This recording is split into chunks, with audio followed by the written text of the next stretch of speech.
c'est une structure qui va avoir des métiers du financement sur plusieurs services et sur plusieurs thèmes. Mais également, on a un service accompagnement économique avec plusieurs cellules en son sein. Au niveau de l'accompagnement économique, c'est vraiment sur tout le spectre de vie d'une entreprise. Donc on va vraiment de l'idéation, de la création, vers le développement et l'internationalisation aussi pour certaines entreprises. Donc c'est une petite ferme florale en fait qui a évolué petit à petit et maintenant elle est axée autour de 3 pôles principaux. Donc premièrement, je cultive des herbes aromatiques et des fleurs comestibles qui sont à destination de chefs et pâtissiers. À côté de ça, j'ai aussi une production de fleurs ornementales qui sont aussi destinées à des professionnels. Essentiellement des fleuristes ou des décorateurs floraux. Et puis après, il y a un troisième axe qui est plutôt pour les particuliers, mais qui est une pépinière. Donc chaque printemps, j'ai une pépinière où les gens peuvent venir acheter des plants. Et cette pépinière a la caractéristique d'être totalement comestible. Et c'est très important déjà de diversifier, surtout en circuit court.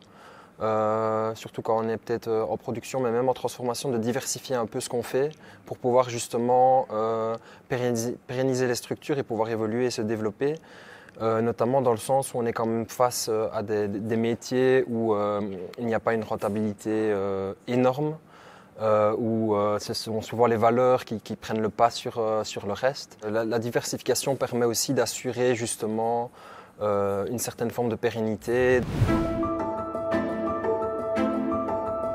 La toute première étape avant la création, c'était une reconversion. Donc j'ai d'abord refait une année de formation en maraîchage biologique parce qu'en Belgique il n'existait rien de très spécifique sur les fleurs et autres productions. Et après cette formation en maraîchage, j'ai décidé de lancer l'entreprise et j'ai commencé par le statut sous couveuse d'entreprise. Donc là, j'ai été suivie par CréaJob pendant 18 mois pour le lancement de l'entreprise. Et puis après, à la sortie de couveuse, je me suis établie en tant qu'indépendante en personne physique. Je pense vraiment que, surtout dans un secteur comme les circuits courts, je pense que les partenariats sont très importants. Ça permet déjà, et même plus que la concurrence, je pense que ça permet déjà de voir, ok, qu'est-ce qui est fait sur mon territoire, quelle est la place que je peux avoir sur ce territoire-là et comment je peux collaborer avec les autres structures de mon territoire, producteurs, transformateurs, etc.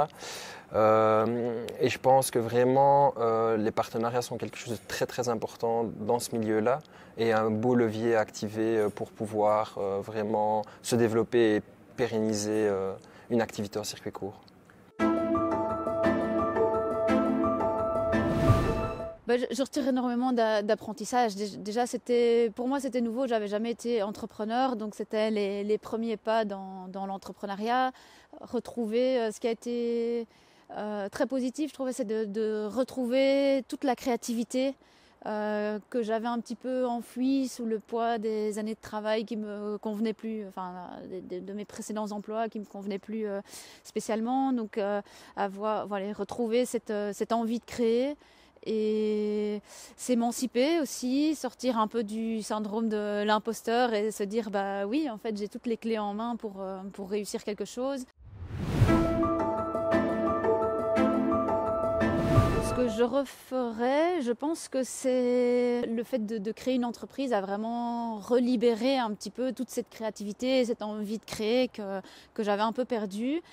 Et quand on crée son entreprise, on peut avoir tendance à se perdre parce qu'on a 1000 idées qui arrivent, on a envie de développer plein de choses. Et vraiment essayer de quand même garder les rênes en main, se diversifier sans s'éparpiller, c'est quelque chose qui est important. Et voilà, accepter de se développer par étapes, petit à petit. On ne sait pas tout mettre en place directement.